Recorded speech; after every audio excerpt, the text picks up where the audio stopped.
Shalom, bien-aimés dans le Seigneur.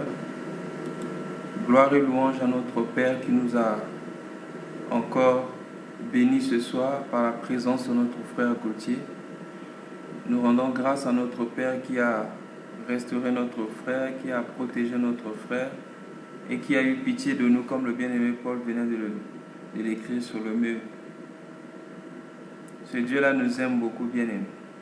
Une chose que j'ai expérimenté dans le Seigneur, c'est que quelquefois lorsque nous demandons quelque chose auprès du Seigneur, quand nous cherchons des choses quelquefois qui concernent des besoins temporaires ou des choses qui concernent cette tombe, c'est-à-dire ce corps-ci, quelquefois quand ça dure, ce que nous obtenons après est toujours supérieur à ce que nous obtenons après est souvent inférieur par rapport à ce que nous recevons pendant que nous attendons. C'est-à-dire que lorsque nous attendons, Dieu augmente en nous la patience. Et la patience est une grande richesse. Si on apprend à prier en priant, on apprend la patience en patientant. Et c'est quelque chose de très précieux devant notre Seigneur. Voilà pourquoi, bien-aimés, nous devons toujours rendre grâce à Dieu en toutes choses. En effet, celui qui vit dans le repos, celui qui est rentré dans le Cana, dans le repos de Dieu, il comprend que tout ce qui arrive dans sa vie est planifié par le Seigneur. Et Dieu n'a jamais de projet de malheur pour nous. Il a toujours des projets de bonheur pour nous. Mais c'est parce que nous n'avons pas des yeux spirituels pour voir. Nous n'avons pas des yeux spirituels pour voir et comprendre ce que Dieu fait. C'est pourquoi, bien-aimés, nous devons faire cette prière que l'apôtre Paul faisait souvent pour les chrétiens d'Éphèse. Il dit, je prie que le Seigneur ouvre les yeux de votre intelligence. Que le Seigneur ouvre les yeux de votre cœur, afin que vous discerniez quelle est l'espérance qui s'attache à son appel. Oh oui, bien-aimé, la Bible dit, l'œil est la lampe du corps. Si l'œil fonctionne correctement, tout le corps sera éclairé. Mais si l'œil ne fonctionne pas bien, tout le corps sera dans les ténèbres. Cet œil-là, c'est l'œil du cœur. C'est-à-dire que si nous pouvons voir les choses selon Dieu, si nous pouvons voir les choses selon le point de vue de Dieu, bien-aimé, nous allons toujours marcher dans la lumière. Et c'est ça, bien-aimé, la grande promesse que nous avons auprès du Père. Et nous ne pouvons pas être la lumière si nous ne marchons pas dans la lumière. Quand le Seigneur Jésus a dit « Vous êtes la lumière du monde », cela signifie que d'abord notre œil fonctionne correctement. C'est ainsi que nous pourrons être véritablement la lumière du monde. Oui, hier nous avons, par rapport à la maison paternelle, nous avons introduit un thème concernant les deux types de chrétiens, c'est-à-dire le chrétien charnel et le chrétien spirituel. Par la grâce de Dieu, nous avons essayé de voir les caractéristiques d'un chrétien charnel, et par rapport à ces caractéristiques, nous avons pu déterminer ce que doit être le chrétien spirituel. Ce soir, nous allons continuer dans cette même perspective. Nous allons lire notre verset de base dans 1 Corinthiens chapitre 3 et nous allons lire du verset 1 jusqu'au verset 4. Voici ce qui est écrit. Pour moi, frère, ce n'est pas comme à des hommes spirituels que j'ai pu vous parler, mais comme à des hommes charnels, comme à des enfants en Christ. Je vous ai donné du lait, non de la nourriture solide, car vous ne pouviez pas la supporter. Et vous ne le pouvez même pas à présent, parce que vous êtes charnels. En effet, puisqu'il y a parmi vous de la jalousie et des disputes, n'êtes-vous pas charnels et ne marchez-vous pas selon l'homme? Verset 4. Quand l'un dit, moi je suis de Paul, et un autre, moi d'Apollos, n'êtes-vous pas des hommes? Amen. Hier, nous avons dit que le chrétien charnel, c'est un bébé spirituel. Un bébé qui refuse de grandir. Nous avons dit qu'un bébé de 6 mois, si un bébé de 6 mois ne parle pas, cela ne peut pas nous déranger. Mais si l'enfant atteint par exemple l'âge de 10 ans sans parler, ce bébé qui était une joie deviendra une source d'inquiétude dans la famille.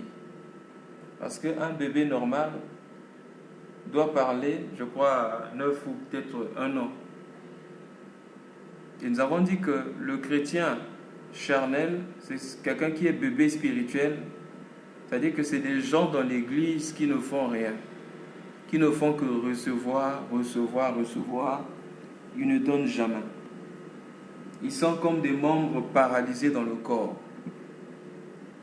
Nous avons aussi dit que le chrétien charnel, dans la vie du chrétien charnel, on peut facilement retrouver l'envie, la jalousie, et parmi les chrétiens charnels, on peut remarquer aussi la présence des disputes.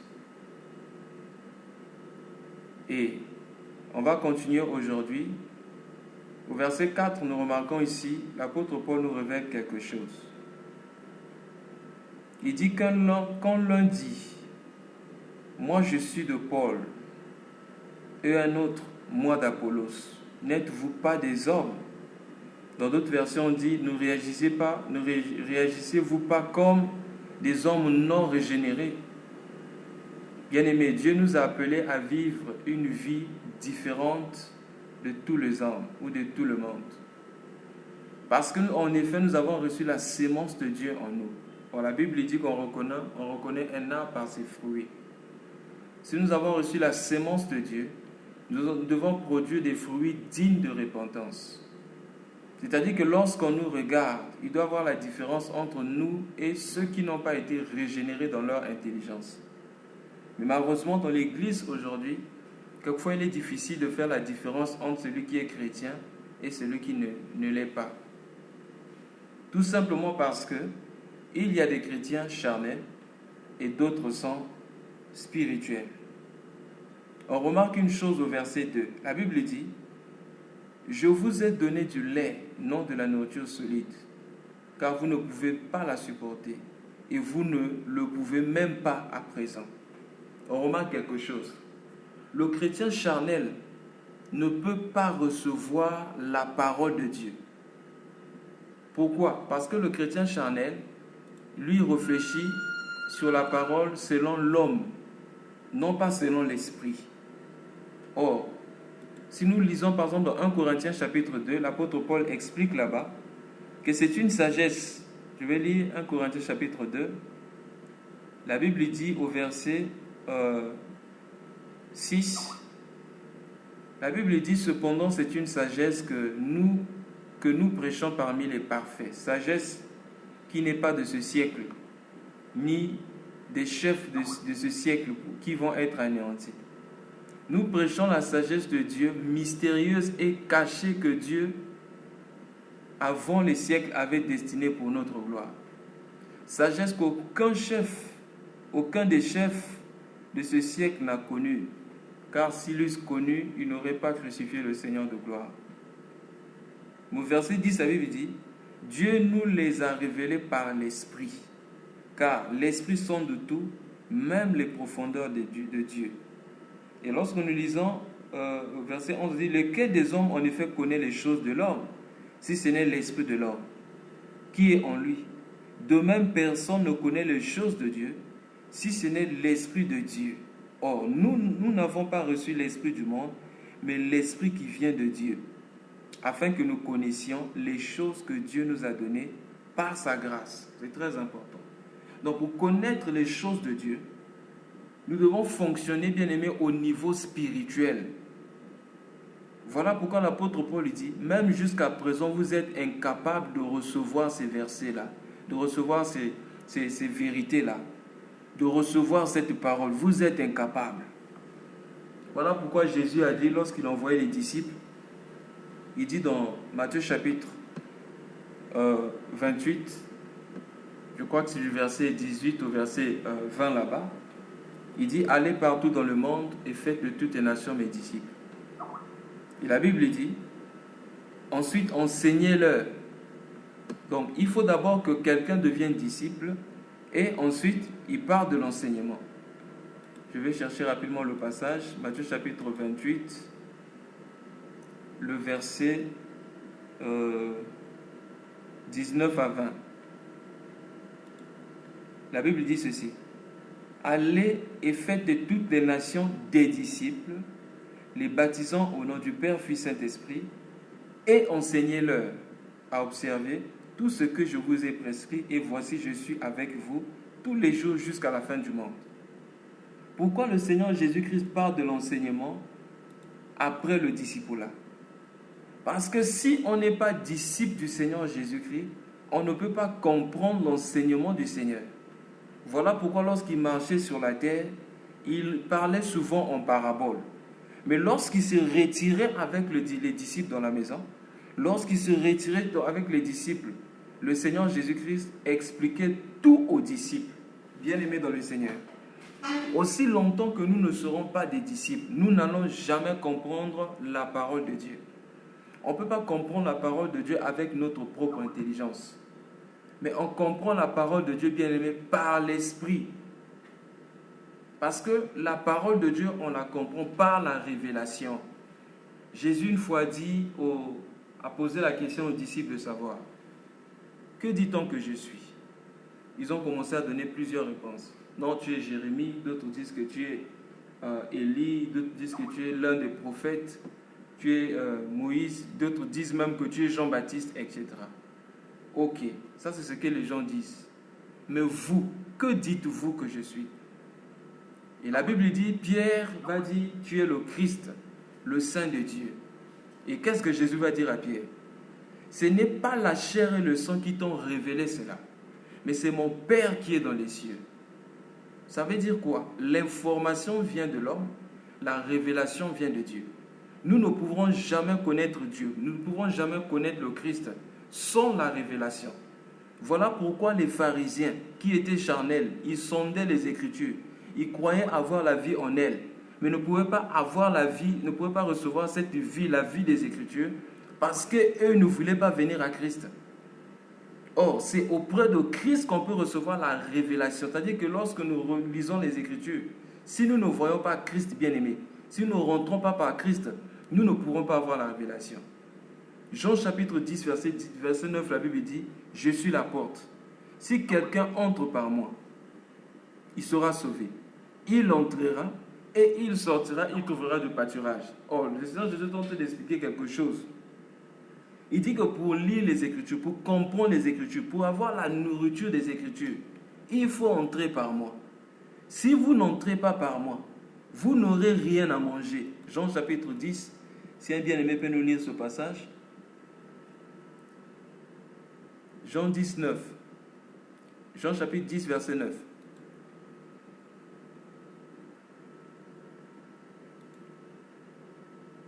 Jean chapitre 10, le verset 9.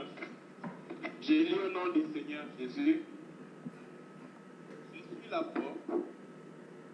Si quelqu'un entre par moi, il sera sauvé. Il entrera et il sortira et il trouvera des pâturages. Amen. Amen. Donc, pour trouver des pâturages, pour trouver à manger, et il faut rentrer par cette porte. Et cette porte, c'est Jésus-Christ. Lorsque nous cherchons à voir Christ dans les Écritures, bien-aimés, nous aurons toujours à manger par rapport à nos âmes. Mais le chrétien charnel, lorsqu'il ouvre la Bible, lorsqu'il ouvre sa Bible, il cherche seulement tout ce qui est charnel, tout ce qui va faire plaisir à sa chair. Même les prédicateurs charnels font comme ça. Dès qu'ils ouvrent la Bible, ils cherchent tout ce qui va faire plaisir à la chair. Mais le chrétien spirituel, quand il ouvre la Bible, il cherche d'abord le spirituel de Jésus. Il cherche d'abord à connaître le cœur de Jésus, les caractères de Jésus dans les Écritures. Et c'est ainsi que, bien aimés, nous aurons toujours à manger. Si aujourd'hui nous lisons la Bible, nous ne trouvons pas à manger, c'est parce que nous cherchons ce qui est charnel que de chercher ce qui est spirituel. Mais pour comprendre la parole, pour écouter Dieu, pour écouter l'enseignement du Christ, nous devons être des disciples. Parce que l'enseignement appartient aux disciples. C'est pourquoi enseigner des gens qui ne sont pas disciples, bien aimés, c'est comme jeter les perles chez les pourceaux. Bien aimés dans le Seigneur. Comment réagissent les chrétiens charnels? L'apôtre Paul révèle ça ici dans le chapitre 4 de 1 Corinthiens 3. Quand l'un dit je suis de Paul, l'un dit je suis d'Apollos, n'êtes-vous pas des hommes? L'église actuelle est remplie de gens comme ça. Les gens qui veulent justifier leur spiritualité ou mesurer leur spiritualité en fonction de la connexion spirituelle. C'est-à-dire, s'ils sont connectés aux hommes de Dieu, à un homme connu, à un homme célèbre, ils pensent qu'ils sont spirituels. Bien aimés, on peut être dans l'église qu'on peut considérer la plus parfaite et finir en enfer. Judas se trouvait dans l'église, la meilleure église qui peut exister sur la terre, l'église où le Seigneur Jésus lui-même était l'enseignant. Mais Judas était toujours voleur. Judas est resté voleur et il a fini sa vie en enfer. Quand l'un dit je suis d'Apollos, est-ce que ce n'est pas ce que nous retrouvons aujourd'hui dans l'église? L'église est séparée, disséquée. Moi je suis évangélique, moi je suis protestant, moi je suis catholique, moi je suis branhamiste, etc. L'apôtre Paul dit, qui est Paul? Qui est Apollos? Ce ne sont que des serviteurs, le moyen desquels vous avez reçu, regardez bien, le moyen desquels vous avez reçu, le moyen desquels vous avez cru, selon que le Seigneur l'a donné à chacun. L'église actuelle, le chrétien charnel, est attaché aux moyens que d'être attaché à celui qui produit, à celui qui donne toutes choses. Le chrétien charnel est plus attaché à l'homme de Dieu qu'à Dieu lui-même. Voilà pourquoi on en a fait des dieux aujourd'hui. Il y a des hommes qui sont devenus comme des dieux aujourd'hui. Pas parce que ces gens ont voulu cela, mais à cause de ces chrétiens charnels qui les ont conduits. Et ces hommes n'ont pas été sages, ils ont accepté ces choses. Bien aimé, même au temps de Jésus, il y avait des hommes charnels. La Bible dit ce jour-là, quand le Seigneur a multiplié les pains, il a fait nourrir 5000 personnes. Le lendemain matin, ces hommes-là attendaient le Seigneur pour faire de lui un roi. Et la Bible dit, le Seigneur, connaissant leurs pensées, il se retira dans un lieu désert pour prier. Les chrétiens charnels considèrent le moyen, mais ne considèrent pas la source. Le chrétien charnel voit plus ce que Dieu veut faire, mais pas Dieu lui-même. Le chrétien charnel ne cherche pas Dieu en effet. Le chrétien charnel cherche auprès de Dieu. Voilà pourquoi on glorifie les hommes. Bien aimé, ce n'est pas possible. Les frères congolais peuvent vous témoigner de ce que je suis en train de dire. Il y a des émissions aujourd'hui dans les chaînes dites chrétiennes.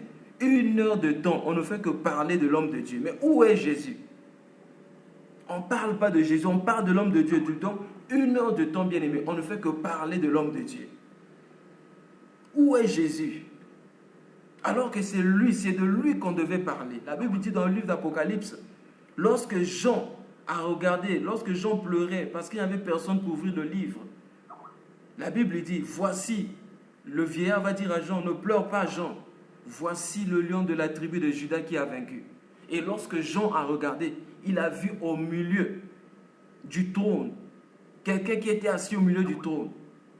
Il était là assis sur le trône, il a vu un agneau qui était comme immolé, qui était assis au milieu du trône, au milieu des 4 êtres vivants, au milieu des 24 vieillards, bien aimés. Il était au milieu du milieu, c'est-à-dire celui qui est le centre de l'église, celui qui est le centre de toute parole, le centre de tout, la source de tout, c'est le Seigneur Jésus-Christ. C'est lui qui est digne de gloire. La Bible dit, lorsque le Saint-Esprit viendra, il me glorifiera. Ça, c'est quel Saint-Esprit qui vient glorifier les hommes de Dieu? C'est pourquoi, bien aimé, nous devons discerner, nous devons vraiment discerner. Jésus a dit, quand le Saint-Esprit viendra, il me glorifiera. Parce que Dieu ne partage pas sa gloire avec un homme. Mais le Fils, il partage la gloire avec le Fils parce que le Fils était déjà dans la gloire. Et lui et le Fils, ils sont un. Bien-aimés dans le Seigneur. La Bible déclare que lorsque Moïse est monté sur la montagne, le peuple va dire à Aaron, ce Moïse-là, nous ne savons pas ce qui lui est arrivé là-bas. Alors fais-nous un Dieu que nous voulons voir. C'est là l'état de l'église actuelle. Et ils ont fait un veau d'or. Et ils ont commencé à chanter. Ils ont dit, voici le Dieu qui nous a délivrés de l'Égypte. Ils ont commencé à danser devant le veau d'or. L'abomination, pourquoi? Ils disent, Moïse est parti sur la montagne, on ne sait pas ce qui lui est arrivé. Oh, le Seigneur Jésus est parti. Il tarde à revenir. Aujourd'hui, les hommes de Dieu sont devenus des dieux. On commence à glorifier parce que dans la Bible, le bœuf bien-aimé, le veau, c'est l'image du serviteur. Voilà pourquoi l'apôtre Paul le dit quelque part, c'est même écrit aussi dans l'Ancienne Alliance, qu'on ne muselera pas un bœuf lorsqu'il travaille. Bien-aimé dans le Seigneur. C'est exactement ce qui se passe aujourd'hui. Les gens s'identifient aux hommes de Dieu. Moi, je suis de Paul. Moi, je suis d'Apollos. Ah, nous sommes les branhamistes, nous qui avons la révélation. Bien-aimés, si nous faisons de telles choses, ça veut dire que nous sommes encore charnels. Nous ne sommes pas spirituels. Les gens ont commencé à adorer le veau d'or. Et même Aaron était entraîné dans ça. C'est pourquoi, bien-aimés, nous devons faire très attention. Très, très, très attention. Le chrétien charnel, lorsqu'il prie, il ne regarde pas au cœur de Dieu, mais lui regarde à la main de Dieu. Il attend recevoir de la main, mais ne regarde pas au cœur. Ce que Dieu pense de lui, ce n'est pas son problème. Ce qui compte pour lui, c'est que Dieu lui donne. Voilà pourquoi ces faux docteurs et ces faux prophètes viennent avec des fausses prophéties. Les gens les acceptent. Je crois que c'est dans Jérémie que c'est dit. Dans Jérémie chapitre 23, on peut lire ça, s'il y a un bien-aimé là, Jérémie chapitre 23, on peut prendre du verset 14, Jérémie chapitre 23. Jérémie 23, verset 14. Mais Bon, les prophètes de Jérusalem... Oui, vas-y bien-aimé. Jusqu'au verset 20... Jérémie 4, jusqu'au verset 1, jusqu'au verset 23. Merci. Jérémie 23, 14. Mais dans les prophètes de Jérusalem, j'ai vu des choses terribles. Ils sont adultères. Ils marchent dans les mensonges. Ils fortifient les mains des méchants, afin qu'aucun ne revienne de sa méchanceté. Ils sont tous à mes yeux comme Sodome, et les habitants de Jérusalem comme Gomorrhe. C'est pourquoi, ainsi parle l'Éternel des armées sur les prophètes. Voici, je vais les nourrir d'absinthe, et je leur ferai boire des eaux empoisonnées, car c'est par les prophètes de Jérusalem que l'impiété s'est répandue dans tous les pays. Ainsi parle l'Éternel des armées. N'écoutez pas les paroles des prophètes qui vous prophétisent. Ils vous entraînent à des choses de néant. Ils disent les visions de leur cœur et non ce qui vient de la bouche de l'Éternel. Ils disent à ceux qui me méprisent, l'Éternel a dit, vous aurez la paix. Ils disent à tous ceux qui suivent les penchants de leur cœur, il ne vous arrivera aucun mal. Qui donc a assisté au conseil de l'Éternel pour voir, pour écouter sa parole? Qui a prêté l'oreille à sa parole qu'il a entendue?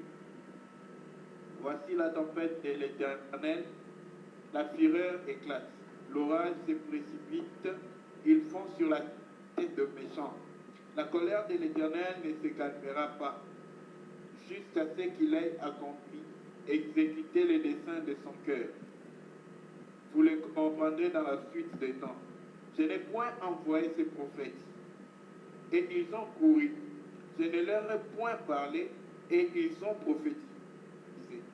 S'ils avaient assisté à mon conseil, ils auraient dû faire entendre mes paroles à mon peuple, et les faire revenir de leur mauvaise foi. de la méchanceté de leurs actions. Ne suis-je pas Dieu qui est de près? Ne suis-je Dieu qui est de près, dit l'Éternel? Ne suis-je pas aussi Dieu de loin? Amen. Amen. Lorsque nous voyons l'état spirituel de ces prophètes, bien-aimés, il est facile de retrouver cela aujourd'hui dans l'Église. Ces gens n'ont rien entendu. La Bible dit qu'ils fortifient même les mains des méchants. C'est-à-dire les gens vivent dans la méchanceté. Les gens vivent dans le péché. Et eux, ils continuent à prophétiser la paix. J'ai suivi une fois, je crois que c'était l'année surpassée, on parlait du témoignage d'une femme, une prostituée qui était allée voir son pasteur, son prophète, pour que ce dernier prie pour elle. Et on a prié pour elle. Ce jour-là, elle avait beaucoup de clients, bien aimés dans le Seigneur. Et elle a témoigné et dit, j'ai reçu beaucoup d'argent et j'ai pris cet argent, j'ai donné la dîme à mon pasteur, à mon prophète. S'ils avaient écouté le conseil de l'Éternel, ils auraient fait entendre les paroles de l'Éternel. C'est pourquoi la Bible dit, au temps de la fin, les gens ne supporteront plus la sainte doctrine, mais se formeront une foule de docteurs qui vont faire entendre les choses, par la démangeaison j'ai oublié exactement ce que dit le passage, mais la Bible dit qu'ils vont parler des choses selon ce qu'ils veulent entendre, pour faire plaisir à leur chair. Regardez bien ce qui est dit par rapport à ces prophètes-là. Si vous avez le temps, bien aimé, méditez sur ça.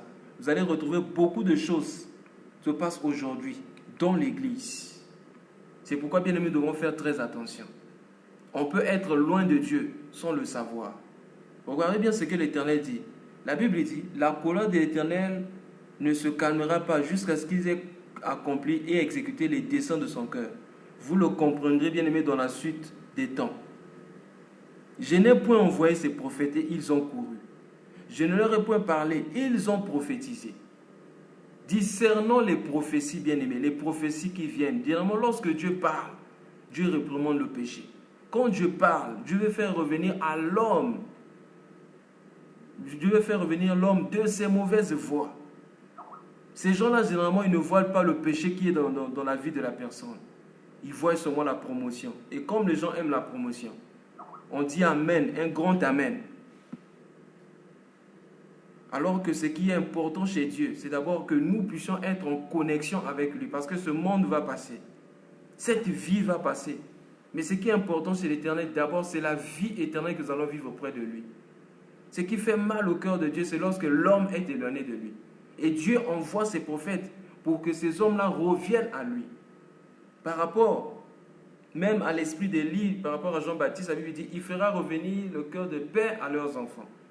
Donc lorsque Dieu envoie un prophète, c'est toujours pour détacher le peuple de l'Égypte, pour emmener vers la terre promise. Pour emmener le peuple, pour délivrer le peuple de la servitude, pour emmener le peuple vers Dieu. Mais ces prophètes-là, la Bible dit, ils ont encore éloigné le peuple de Dieu. Mais qu'est-ce qu'on remarque? Au verset 14, on dit, dans les prophètes de Jérusalem, qu'est-ce que Dieu a vu? Dieu a vu les choses horribles. Ils sont adultères. Et ce qui est bizarre, ces gens-là sont dans ces églises. Ils savent que le pasteur aussi a sa femme. Il sort encore avec une sœur. C'est connu de tout le monde. Et il y a un verset pour effrayer les gens. Ne touchez pas à mes oins. Ah, c'est l'homme de Dieu. Cela concerne cet homme avec son Dieu. Ce n'est pas mon problème. Bien-aimé dans le Seigneur. Dans ces prophètes, on a trouvé quoi? L'adultère. On a trouvé le mensonge. Et il fortifie les mains des méchants afin qu'aucun ne revienne à sa méchanceté. Et les choses continuent comme ça. Bien-aimé, il est temps de se réveiller du sommeil. De se réveiller du sommeil. Exhorter les gens. Revenir à Dieu. Et être libérés de la Babylone. En effet, d'autres ont la puissance de hypnotiser les gens. La puissance de dominer les gens. La Bible dit, je vous avais été racheté à un grand prix. Ne devenez esclaves de personne. La Bible dit, ils sont tous à mes yeux comme Sodome et les habitants de Jérusalem comme Gomorrhe. C'est ça, bien-aimé, l'état de ces prophètes aux yeux de l'Éternel. Mais aujourd'hui, les hommes continuent à acclamer. Il continue à acclamer. Et les hommes qui fortifient les mains de ces prophètes, et ces prophètes-là se fortifient. Et on pense que c'est ça la chrétienté. La Bible dit Dieu est spirituel. Il cherche les vrais adorateurs, ceux qui l'adoreront en esprit et en vérité. Il n'y aura pas de communion entre les ténèbres et la lumière, entre la méchanceté et entre l'iniquité, bien-aimé, et la piété. Non, bien-aimé dans le Seigneur. Il doit y avoir la séparation. La séparation entre ce qui est précieux, de ce qui mérite l'approbation de Dieu. La séparation entre Belzéboul et Christ. Oui, bien-aimé dans le Seigneur. Nous devons être des chrétiens spirituels, non pas des chrétiens charnels. Donc si dans notre vie, nous cherchons à élever les hommes, nous avons commencé à élever les hommes bien-aimés, nous tombons dans l'idolâtrie. Nous devons reconnaître la grâce qui sont dans les hommes. Remercier Dieu pour les vies de ceux qui nous bénissent. Reconnaître les grâces, mais attention, la gloire et l'honneur, c'est pour Dieu seul. Celui qui a l'esprit de Christ en lui, celui qui vit dans la présence de Dieu, va toujours refuser la gloire. À 2 reprises, Jean a voulu adorer un ange. Mais l'ange lui a dit, ne m'adore pas, car je suis un compagnon de service. Je suis un compagnon. Je viens en aide à tous ceux qui portent le témoignage de Jésus-Christ. Toi, adore Dieu. Aujourd'hui, plusieurs ont reçu l'adoration. Ils ont accepté l'adoration. Bien-aimés dans le Seigneur, n'adorons pas les hommes, adorons Dieu. Le chrétien charnel est généralement influencé par ce qui est externe. Donc lui voit directement ce qui est externe. Les chrétiens charnels sont généralement ceux-là qui sont attachés, bien-aimés, aux émotions. Nous devons faire la différence entre ce qui est charnel de ce qui est spirituel. Voilà pourquoi le passage de Hébreux chapitre 4, verset 12 est très important. La Bible dit que la parole de Dieu est puissante. C'est une parole, la Bible dit, elle est puissante, plus qu'une épée à double tranchant, capable de séparer quoi? L'âme et l'esprit. Parce que si notre âme, si notre esprit est influencé par l'âme, bien aimé, nous serons des chrétiens charnels, simplement émotionnels. Voilà pourquoi aujourd'hui, il y a plusieurs choses qu'on a fait entrer dans l'église, pensant que c'est des choses spirituelles, alors que ce sont des choses charnelles, émotionnelles simplement. Aujourd'hui, l'église, les gens sont connectés plus par exemple aux instruments. Si on ne chante pas bien, les gens peuvent facilement dire « Ah, bien aimé !»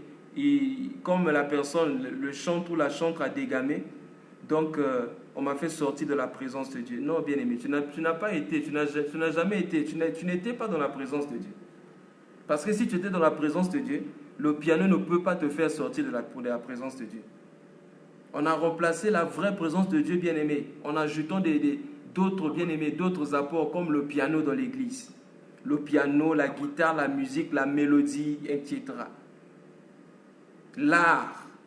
On a emmené ces choses dans l'église pour remplacer le Saint-Esprit. Donc, quelquefois, bien-aimé, pour emmener les gens un peu, si c'est une musique douce, on se dit bien, ok, comme c'est doux, c'est que le Saint-Esprit est là. Oh, bien-aimé dans le Seigneur. Ça sont des choses charnelles. En utilisant par exemple le micro, vous voyez quelqu'un faire le son comme si c'était des vagues. Dans le micro, on dit le Saint-Esprit est là. Vous allez commencer à sentir. Le chrétien charnel cherche toujours à sentir, pressentir quelque chose dans le corps. Vous allez sentir, bien aimé, ce sont des manipulations. On dit aux gens, levez les bras. Vous allez sentir comme si c'est l'eau qui était en train de descendre dans vos mains. C'est le Saint-Esprit est là. Bien aimé, le Saint-Esprit, nous ne pouvons pas le commander. C'est ça la différence. La différence entre l'église primitive ou la véritable église de la Babylone. La véritable église est conduite par le Saint-Esprit, est dirigée, orientée, dominée, conduite par le Saint-Esprit. Mais la Babylone dirige le Saint-Esprit. Voilà pourquoi ces gens-là, et c'est eux qui ordonnent le Saint-Esprit. Ils disent au Saint-Esprit, tu rentres par là, tu passes par là, tu fais tomber les gens et puis... C'est eux qui dirigent le Saint-Esprit. On prend le micro, on fait un son... Là, on dit non, le Saint-Esprit. Non, ça c'est le micro, ce n'est pas le Saint-Esprit. On doit éviter d'emmener le feu étranger. Laissons le feu de Dieu descendre. Parce que lorsqu'on emmène le feu étranger bien aimé, attire la colère de Dieu. Et lorsque on amène le feu étranger, la colère de Dieu descend. La colère de Dieu descend pour consumer celui qui a emmené le feu étranger. C'est pourquoi, bien aimés, faisons très attention. Il y a une chaîne, pour ceux qui sont en Asie, God TV. Maintenant, c'est God Asia. Suivez, vous allez comprendre ce que je suis en train de dire. On met quelquefois des lumières dans les salles de réunion, tout ça là, avec les lumières, en utilisant les lumières. Ça, c'est pour hypnotiser les gens, bien aimés. Ça, c'est la psychologie. Ce n'est pas la spiritualité. On ne doit pas confondre la spiritualité et la psychologie. C'est très important. Remarquez, regardez comment est-ce que, par exemple, les cultes les cultes sont conduits aujourd'hui. C'est ce qu'on appelle la manifestation de l'esprit aujourd'hui. Ou lorsqu'on parle, par exemple, de la liberté de l'esprit. On dit non, l'esprit est là quand il y a du bruit. Bien aimé, l'esprit n'est pas là seulement quand il y a du bruit. Quand il y a du bruit, on dit oui, bien aimé, l'esprit peut même couper le message. C'est-à-dire pendant le message, on coupe le message, les gens commencent à crier, prier, rouler par terre, partout. On dit laissez, bien aimé. C'est l'esprit qui est là, c'est l'esprit qui agit, c'est l'esprit qui agit. Le chrétien charnel aime des trucs comme ça, sentir, pressentir quelque chose. Je me souviens, il y avait une maman de l'église qui priait comme ça. On demandait le sang de Jésus, que le sang descende du ciel. Comme si au ciel, il y avait une banque de sang. Le sang de Jésus qu'on doit implorer tout le temps, qui doit descendre du ciel sur nous. Et cette maman aussi, pendant qu'elle était en train de prier, elle a vu dans une vision, il y avait une pluie de sang qui tombait. C'est ça les chrétiens charnels. C'est pourquoi, bien aimé, la Bible dit, ne mettez pas foi à tout esprit, mais examinez si cela vient de Dieu. Faisons très attention. Donc, ne soyons pas attirés par les choses, tout ce qui est tangible, tout ce qui fait plaisir à la chair bien-aimée. Ça peut être simplement des émotions. Quelquefois, ça n'a rien à voir avec l'esprit. Mais malheureusement, ceux qui enseignent l'onction aujourd'hui sont plus focalisés sur l'esprit, sur les manifestations. C'est-à-dire, quand on parle de la puissance, quand on dit la puissance de Dieu, c'est lorsque les gens tombent. La puissance de Dieu, c'est lorsque les cœurs sont transformés. C'est mieux que le péché tombe, que le corps tombe. Parce que quand le corps tombe, ça ne fait que salir les habits. Rien ne change. Mais quand le péché tombe, bien aimé, la personne est transformée. C'est très important. Les chrétiens charnels, généralement, eux, ils aiment des trucs symboliques. Vous verrez, par exemple, certaines personnes, on leur dit, par exemple, de croire simplement à la parole. Mais ces gens-là vont chercher un talisman. Regardez comment certaines personnes sont attachées à leur chapelet. Ça, c'est l'idolâtrie bien-aimée. La Bible dit dans Actes chapitre 17, verset 24, « Le Dieu qui a créé les cieux et la terre n'habite pas dans les temples faits de mains d'hommes. » Dieu ne vit pas dans le chapelet. Les chrétiens charnels, ça peut être une image. Ah, la photo de Jésus dans la maison va me protéger. Je me rappelle, j'avais l'habitude de mettre la Bible.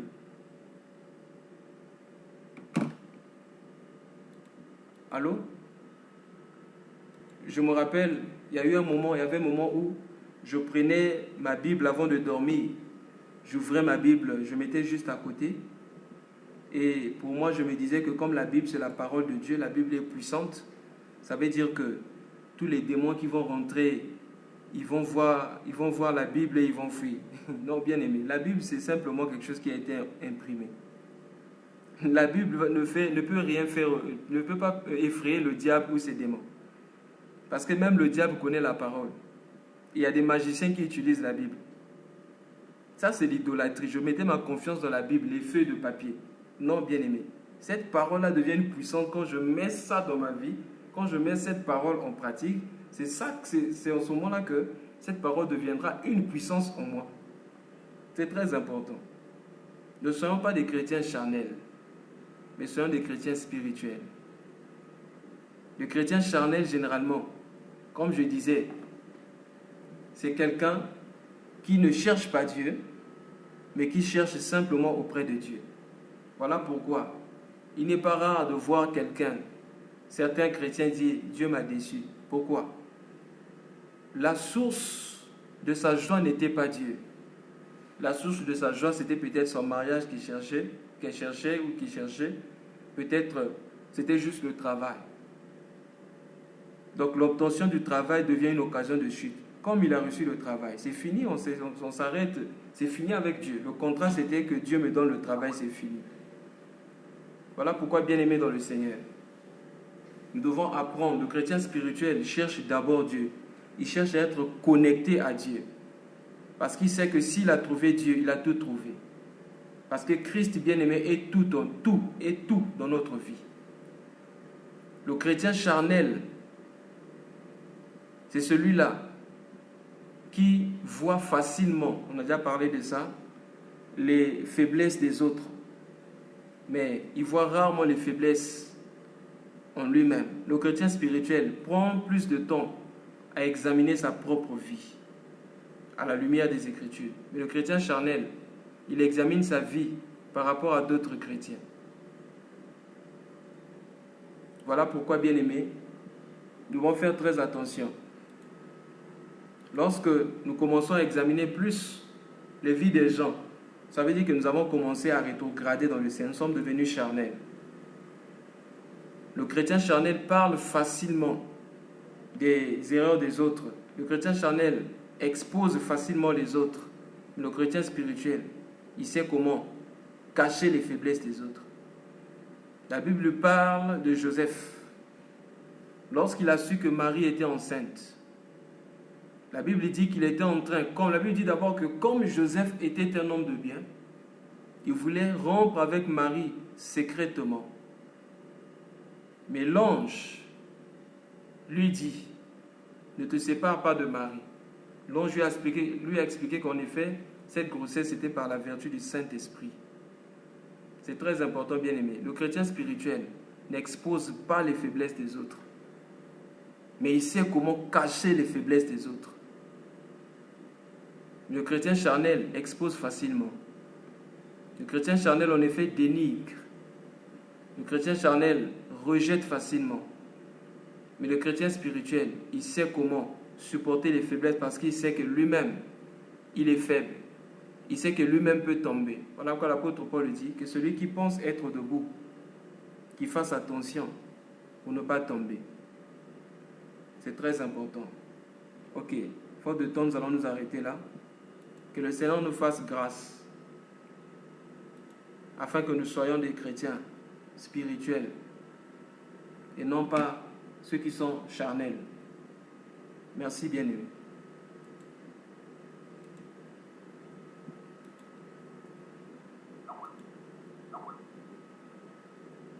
Amen.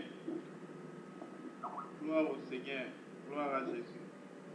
Oui, bien-aimés, nous allons incliner nos cœurs. Merci beaucoup, bien-aimé Théo, pour le message. Merci à notre Père qui nous a tant aimés. Voilà pourquoi il a utilisé son serviteur pour nous bénir. Que Dieu vous comble et qu'il vous bénisse et qu'il fasse de vous une source intarissable. Bien-aimés, nous allons incliner nos cœurs devant Dieu pour dire à notre Père, merci. Merci car nous ne méritons pas d'écouter ces paroles. Merci car nous n'en sommes pas dignes. Merci car lui, il nous aime. Merci car il nous a parlé. Élevons nos cœurs avec notre bien-aimé Emmanuel pour rendre grâce au Seigneur. Prions.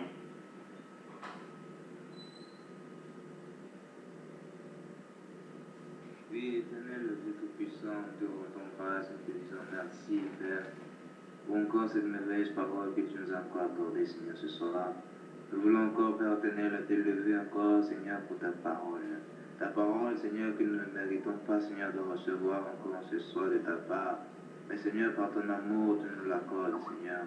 Nous voulons encore t'élever également, Seigneur, mon Dieu, mon roi, car cette parole, Seigneur, mon Dieu, afin seulement nous savons que cette parole est une semence en nous, Père. Cette semence, la Père éternel, a produit des fruits en nous, Seigneur. Nous te implorons également de nous aider, de nous fortifier à pouvoir mettre en pratique cette parole de ta Seigneur, mon Dieu, mon roi, de pouvoir produire des fruits dignes, Seigneur, mon Dieu, mon roi. Merci encore, Seigneur, mon Dieu, mon roi, pour cette transformation, pour ces yeux que tu viens encore de nous ouvrir encore, Seigneur, mon Dieu, sur ta parole, Seigneur. Merci encore, Seigneur, mon Dieu, pour cette opportunité encore que tu nous accordes à travers ta parole, de nous rapprocher de toi, Seigneur, mon Dieu, pouvoir mieux te connaître, Père éternel, et pouvoir encore mieux connaître ta volonté, pouvoir être irréprochable devant toi et pouvoir faire ta volonté, Seigneur. Te rendons gloire encore, Seigneur, te disons merci également pour ton serviteur que tu as utilisé encore pour nous parler ce soir. Sois encore une bénédiction encore, Seigneur, mon Dieu, notre roi dans sa vie, Seigneur. Que la gloire, l'honneur te reviennent, Seigneur, au nom puissant de Jésus-Christ, nous avons. Amen. Amen. Oui, bien aimé, nous allons encore élever nos voix tous ensemble et tu vas prier pour ta vie. Demande à Dieu de t'aider. Oh, bien-aimé, de t'aider. Car ces choses dont on parle ne concernent pas quelqu'un d'autre. Ça te concerne toi, ça me concerne moi. C'est à nous que Dieu a parlé. Pas à un païen, pas à quelqu'un qui est hors de l'église. À nous qui professons le suivre. Regarde ta vie. On nous a dit que le chrétien charnel, lui, il se préoccupe des fautes des autres. Mais le chrétien spirituel, c'est celui qui continuellement s'examine à lui. Mais il couvre les erreurs des autres et les aide à changer. Bien-aimé, pose-toi la question si tu es déjà celui-ci. Sinon, incline simplement ton cœur. Invoque celui qui est capable de nous aider. Celui qui peut avoir pitié de nous. Prions au nom de Jésus-Christ. Oh Père, tu me connais. Tu me vois quand aucun homme n'est à toi. Dans ma pensée, c'est parler de celui qui est spirituel et de celui qui est charnel. Le chrétien charnel se contente de ce que Dieu donne. Il cherche ce que lui, il veut que Dieu lui donne, mais il ne cherche pas Dieu.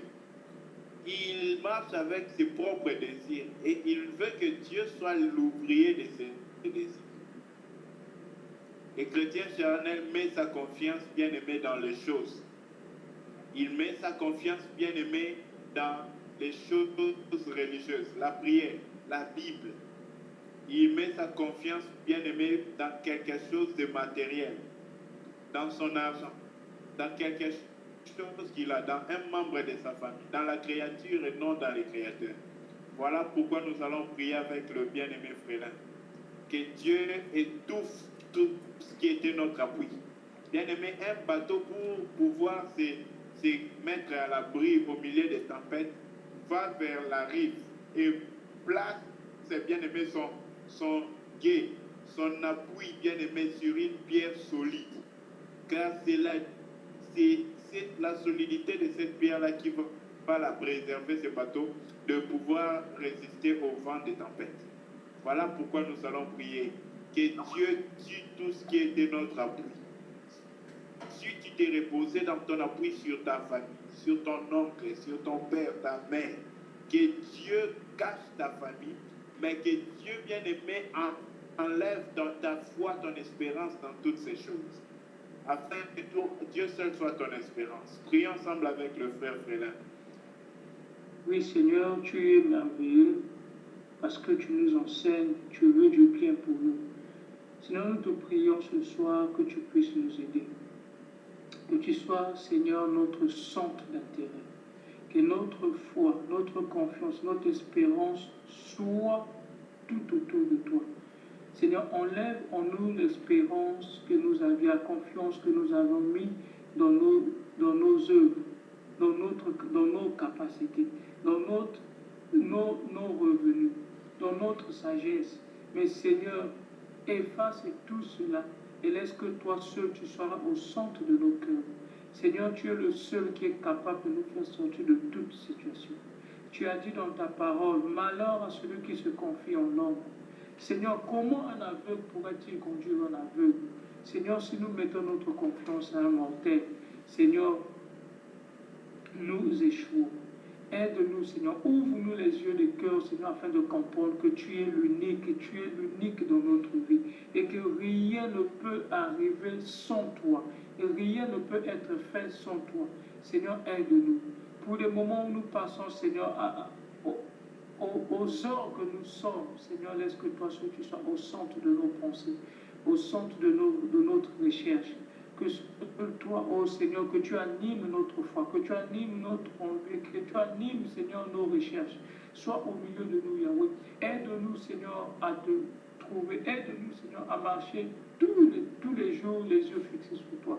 Seigneur, efface la confiance que nous avions autrefois dans les hommes de ce monde. Enlève la confiance que nous avions autrefois dans notre revenu. Mais Seigneur, ouvre-nous les yeux du cœur. Conduis-nous, ô Seigneur, à avoir confiance en toi. Peu importe la situation, peu importe le fait que nous soyons seuls ou que nous soyons entourés des gens, mais seul toi, tu sois notre bénéfice au nom puissant de Jésus. Merci Seigneur de nous aider. Merci Seigneur de tout créer, Seigneur, autour de nous afin que notre confiance soit tournée vers toi. Seigneur, retiens-nous lorsque nous mettons confiance aux hommes. Retiens-nous, Seigneur, lorsque nous mettons confiance à ce que nous faisons sur cette terre. Retiens-nous, Seigneur, lorsque nos yeux sont fixés par les choses de ce monde. Retiens-nous, oh Seigneur, lorsque nous sommes fixés par les choses que nous voyons. Mais Seigneur, ouvre-nous les yeux afin de comprendre que les choses périssables ne peuvent nous conduire nulle part. Sinon que toi qui es capable de nous conduire là où les hommes ne peuvent pas nous conduire. Seul toi, oh Yahweh, qui es capable de nous donner ce que les hommes ne peuvent pas nous donner. Seul toi, Seigneur, tu es capable de nous faire du bien, même lorsque nous sommes en face de la mort, même lorsque nous sommes combattus, même lorsque notre corps se dégrade. Seigneur, que nous comprenons que tu es l'unique et véritable dans notre vie. Merci Seigneur de nous aider. Merci Seigneur d'attirer nos cœurs et de faire que toi, tu sois le centre de notre intérêt. Merci Seigneur pour ces moments. Béni sois-tu pour tous nos bien-aimés qui ont écouté la parole, pour lesquels Seigneur, tu as de toucher et changer. Merci Seigneur, au nom puissant de Jésus. Nous avons c'est tout. Amen. Amen. Bien-aimés dans le Seigneur, on nous a parlé ce soir. On nous a dit que la parole vient pour séparer l'âme et l'esprit. Que le chrétien spirituel, ce n'est pas celui qui marche par ce qu'il voit, par ce qu'il sent, mais il marche par ce qu'il croit. Il marche totalement dans la dépendance de Dieu. Oh, bien-aimés dans le Seigneur. Pas ensemble avec Dieu, mais en dépendant de Dieu. Car quelqu'un peut dire qu'il marche avec Dieu, mais il fait ce qu'il veut, mais il se contente de penser qu'il marche avec Dieu. Mais ce que nous voulons demander, oh Dieu, c'est que nous puissions dépendre de lui. Bien-aimés, que tout ce qui est de nos sentiments, de nos émotions, que la parole de Dieu qui vient séparer ces choses, bien-aimés, mette une nette séparation entre nos émotions et la volonté de Dieu. Car, bien-aimé, Dieu nous appelle à ne pas être des hommes, bien-aimés, des âmes, mais à être des esprits vivants. Bien-aimé, car dans l'âme, il n'y a que les émotions, les sentiments. Mais l'esprit, bien-aimé, est toujours disposé pour plaire à Dieu. Voilà pourquoi tu vas prier à Dieu. Lui qui nous a donné un corps et une âme. Que le Seigneur nous fasse, bien-aimé, conformer à l'esprit, rempli de l'esprit et dépendant de l'esprit de Dieu. Prions avec notre bien-aimé Yves.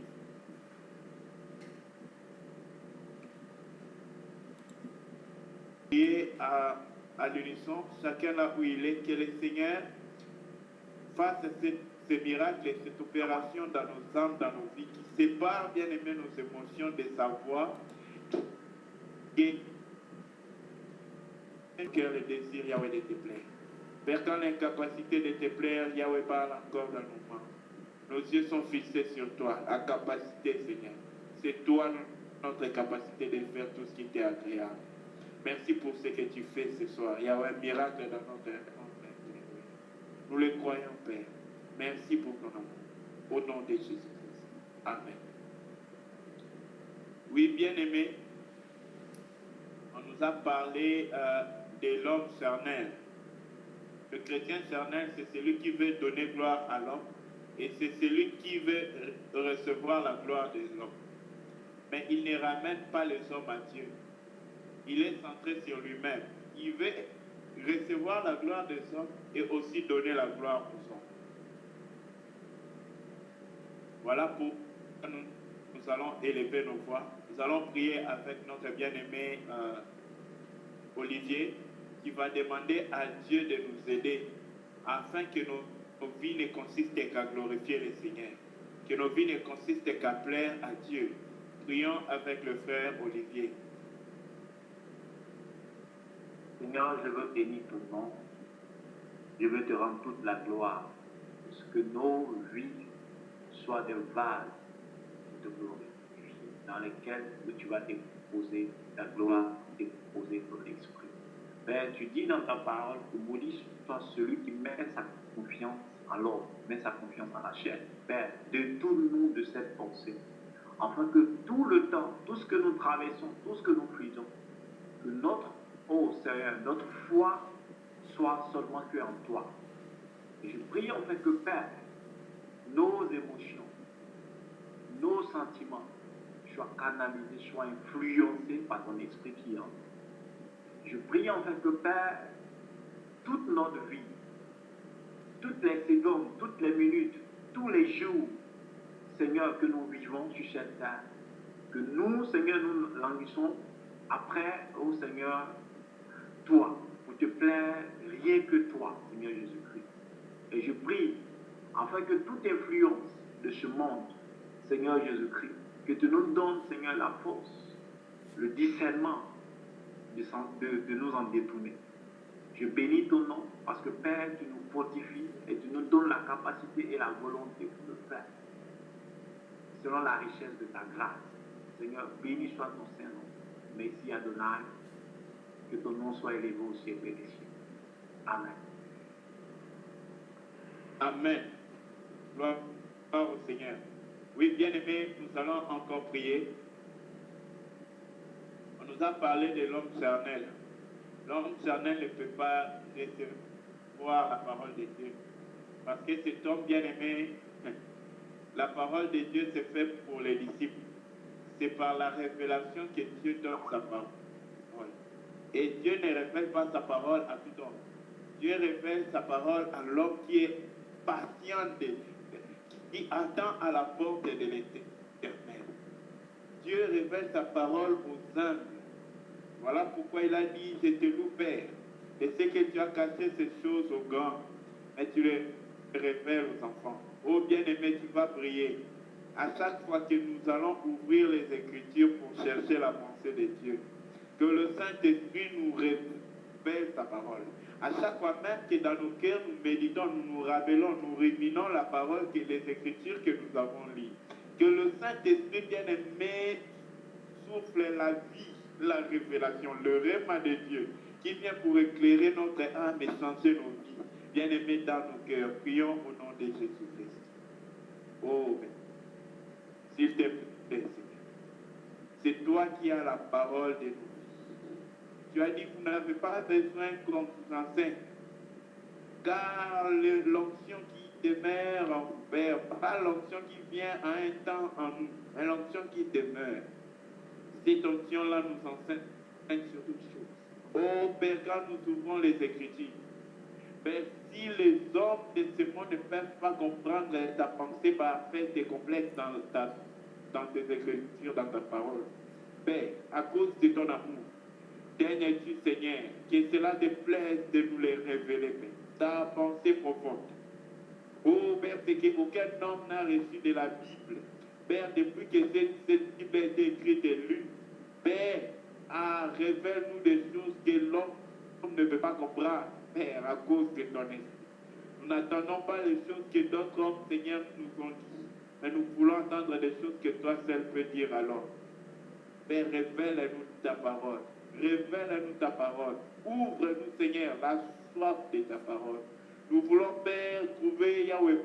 Oublier l'horloge, Père, en méditant ta parole. Oublier l'horloge, Père éternel, dans la soif de te connaître. Père, accrois-nous cette soif et étanche cette soif. Nous avons prié, Père, croyant, Seigneur, que tu nous as exaucés. Et nous savons que tu nous exauces. Au nom de Jésus-Christ. Merci, Seigneur. Oui, bien-aimés, enfin nous allons prier. On nous a parlé de l'attitude des chrétiens de Corinthe qui avaient des préférences. Ils disaient qu'ils étaient des Paul, d'Apollos. Aujourd'hui, ce n'est plus Paul, ce n'est plus Apollos. Ce sont des noms des églises. Moi, je suis de CCF.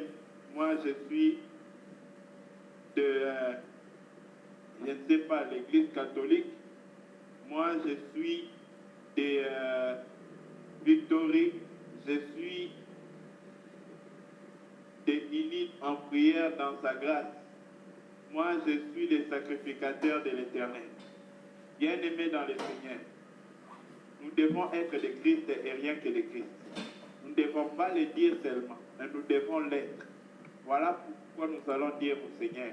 Il nous a dit que dans le lieu céleste, dans la nouvelle Jérusalem, Dieu lui-même sera le temple de son peuple. Ce peuple-là n'aura plus de temple temporaire. Oh bien-aimés, prions que Dieu nous sorte de tout ce qui est bien-aimé, de l'attitude, de l'attachement à nos bien-aimés, nos lieux de réunion, mais que l'Éternel nous fasse entrer, bien-aimés, dans la vraie cité de Dieu, dans la cité où Dieu est le temple, et c'est lui, bien-aimé, qui est l'Église véritable. Que le Seigneur fasse de lui-même notre Église. Que nous soyons, bien-aimés, présents tout le temps dans nos églises pour bénir et pour être bénis. Mais que l'Éternel soit notre Église, bien-aimée, éternelle et de toujours. Prions au nom de Jésus-Christ. Ô Père. Oui, bien-aimé, si un frère ou une sœur a un sujet de prière, n'hésitez pas de le donner, afin que nous puissions prier à l'unisson.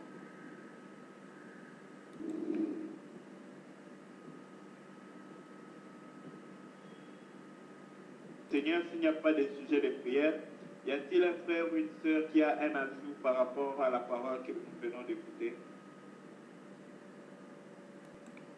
Shalom. Oui, shalom. En fait, c'est pas un ajout. Bon, moi, je pensais que le premier sujet de prière, c'était relatif à la parole. Et puis, il y a des sujets ouverts. Je voulais donner un sujet pour bénir l'Assemblée.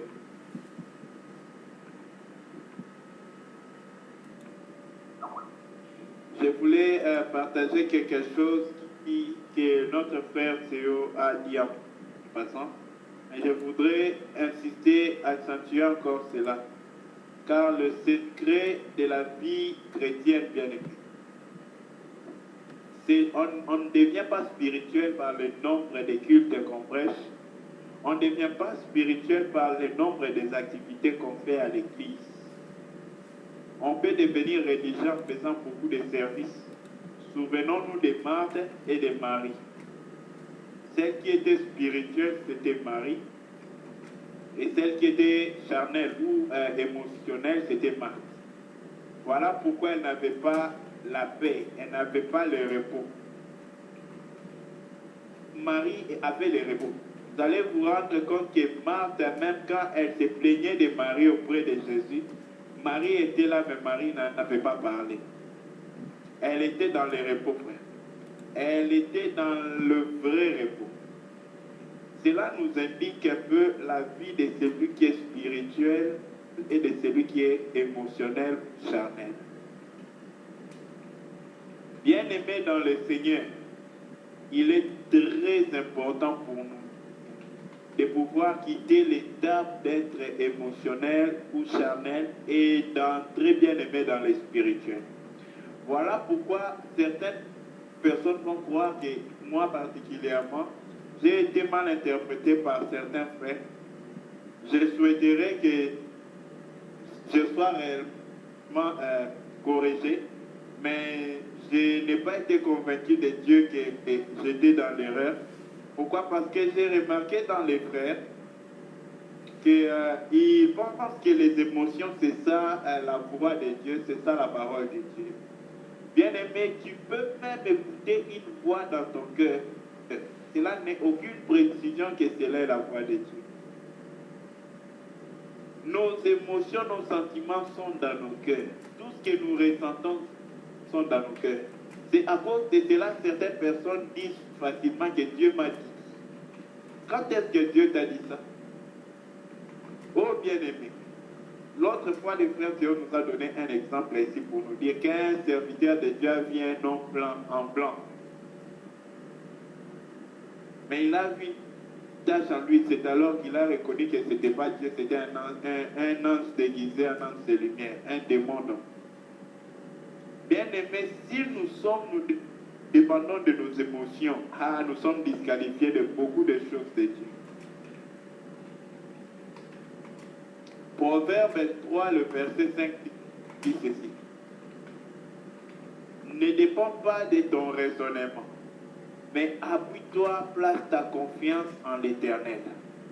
Bien aimé dans le Seigneur, un chrétien spirituel n'a qu'un seul appui.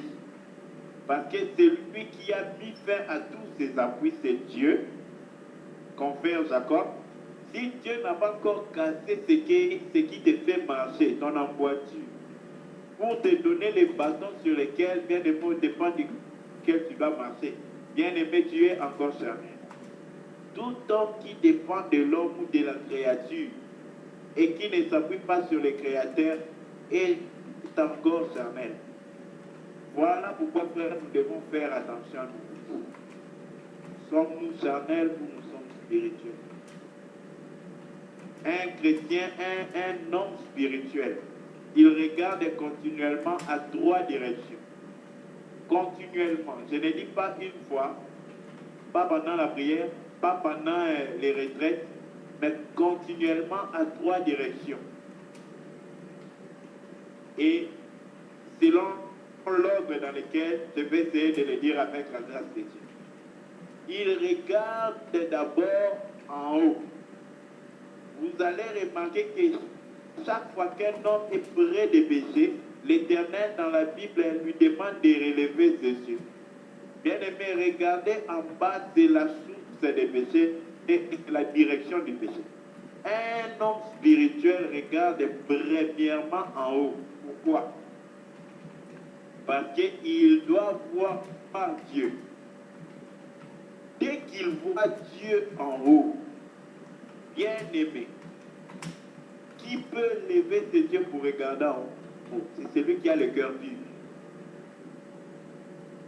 Confirme à Dieu, il dit béni soit le cœur pur, car la promesse de Dieu est pour les cœurs purs, c'est qu'ils verront Dieu.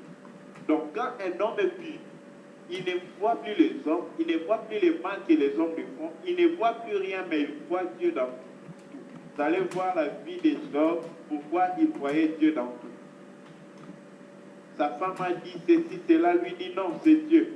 On a reçu des bienfaits de Dieu. Est-ce un problème si on reçoit un peu des fêtes de sabbat? C'est vrai que Dieu ne peut pas faire du mal, mais à cause, bien aimé, du cœur pur des hommes, il voyait Dieu en toutes choses. Bien aimé dans le Seigneur, quand un homme voit Dieu, c'est de Dieu qui va refléter son prochain regard. La deuxième direction dans laquelle il va regarder, ça sera dans son cœur. C'est là-bas que quand il va regarder, il va voir la suite de sa vie. Pourquoi? Parce qu'il a d'abord regardé Dieu. Quand il regarde vers le haut pour voir Dieu, ensuite, parce qu'il a regardé en haut, il va regarder à son intérieur pour voir celui qu'il est. Car la présence de Dieu accuse bien aimé notre indignité, notre souillure. Vous allez voir pourquoi le prophète Esaïe, qui pouvait prophétiser longtemps, quand il a vu Dieu, il a vu qu'il était un homme aux lèvres impures. Ce n'est que dans la présence de Dieu qu'on détecte qui nous sommes et nos imperfections.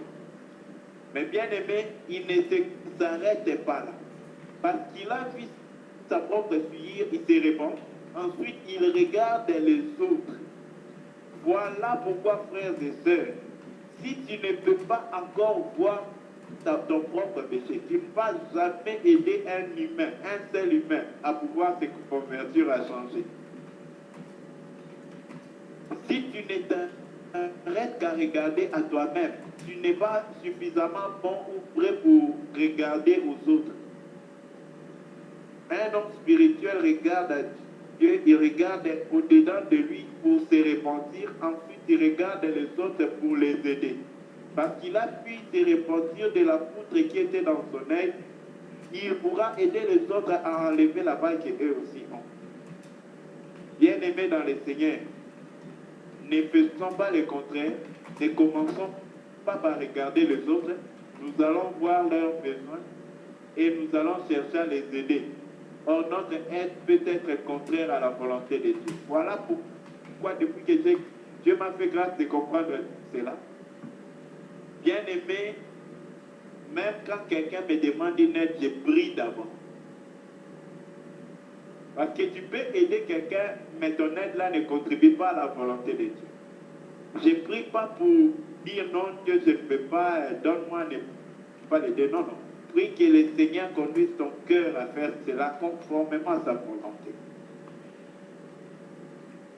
Si tu commences par regarder d'abord en toi-même, tu seras découragé. Mais dès que tu commences d'abord à regarder par Dieu, oh, tu seras sauvé et transformé.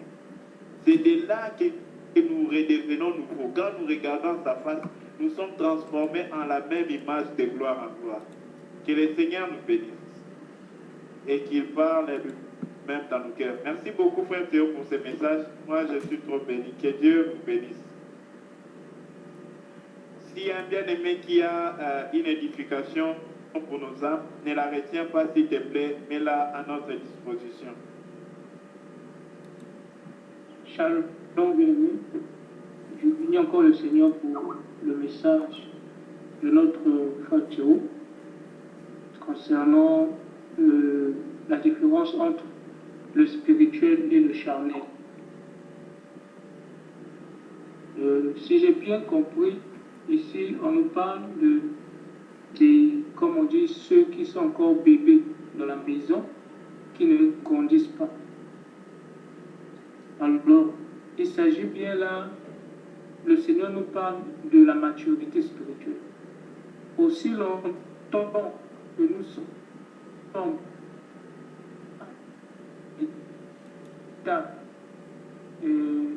bébés ou bien enfants, nous ne sommes pas encore matures.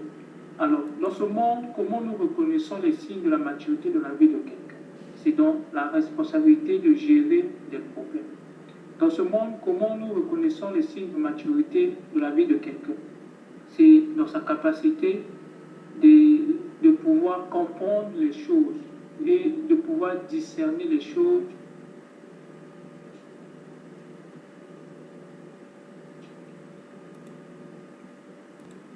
La Bible nous parle de la maturité spirituelle. Alors, bien aimé, comme a dit le frère Paul, la maturité spirituelle ne dépend pas du nombre de jours que nous passons à l'église ou les personnes avec lesquelles nous côtoyons. Cela ne dépend pas de ça. Mais c'est la façon où la parole de Dieu agit en nous. Aujourd'hui, on nous a parlé du brisement. On nous a parlé de se rabaisser, de laisser à Dieu d'agir dans notre vie. Comment réagissons-nous face aux situations? Nous qui avons appris ce que Dieu est capable de faire dans notre vie. On nous a parlé de l'amour. Voici les signes où on parle de la maturité chrétienne, la maturité d'un enfant de Dieu. C'est à partir de cela qu'on peut savoir si celui-ci est charnel ou celui-là est spirituel. C'est par rapport à l'amour que nous avons.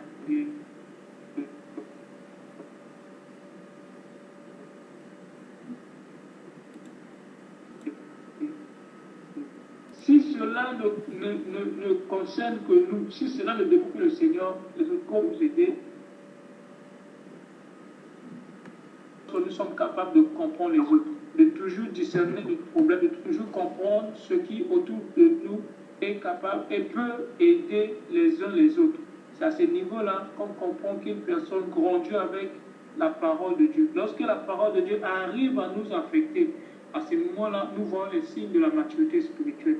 Lorsque la parole de Dieu nous aide à abandonner le moi, à nous effacer devant les situations, c'est à ce moment-là qu'on comprendra et qu'on verra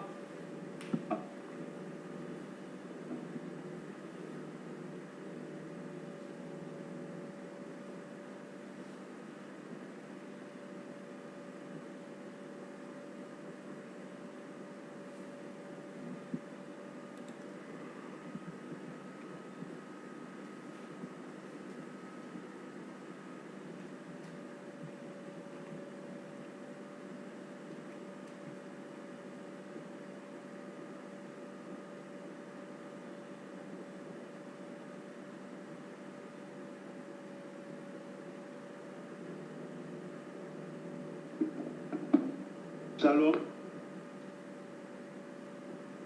Gloire au Seigneur. Le temps que la connexion de notre frère Félin se stabilise, y a-t-il un autre bien-aimé qui a une édification ou un ajout? Au Seigneur pour la présence de notre frère Mardoché. Merci. Gloire au Seigneur, le frère Félin a écrit. Pour finir, je voulais tout simplement dire que la maturité spirituelle se manifeste à la manière dont la parole de Dieu agit en nous.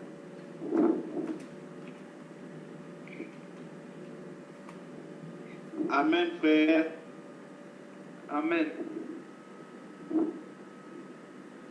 Oui. Nous a écrit son édification. Merci beaucoup. Y a-t-il un autre frère qui a quelque chose à dire pour nous édifier?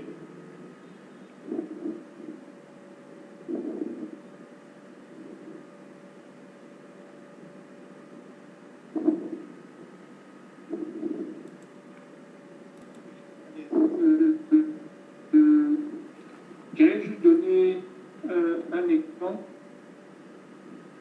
concernant la confiance que nous devons avoir à notre Dieu. Je prends l'exemple de l'herbe. On m'a donné cet exemple-là il y a quelques années et jusqu'aujourd'hui, je pense que ça m'aide à comprendre certaines choses. Même lorsque vous voyez l'herbe au passage d'un grand vent, un vent qui est violent, qu'est-ce que l'herbe fait? L'herbe se couche. Lorsque l'herbe se couche, le vent, qu'il soit violent, peu importe sa violence, le vent passe. Mais les gros arbres qui résistent au vent finissent par être arrachés. Alors, que le Seigneur nous aide à nous comporter comme de l'herbe face aux situations. Mais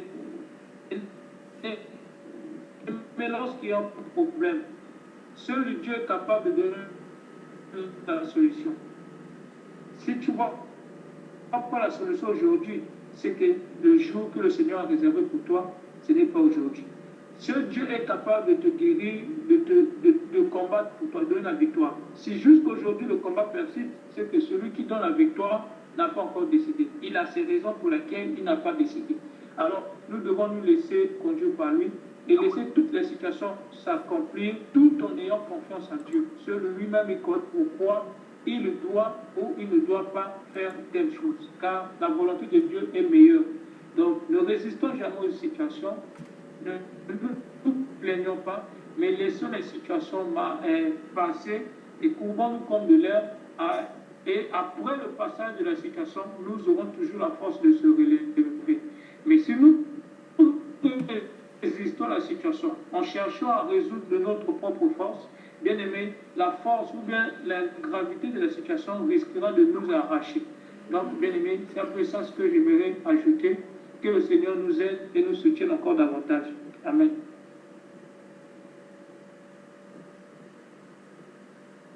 Amen.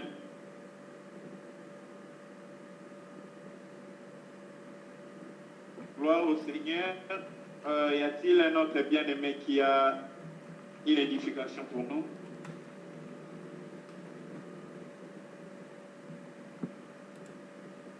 autres aussi. Pourquoi est-ce que les gens qui apportent les ajouts souvent sont les frères Frélin, les frères Théo, les frères Gauthier?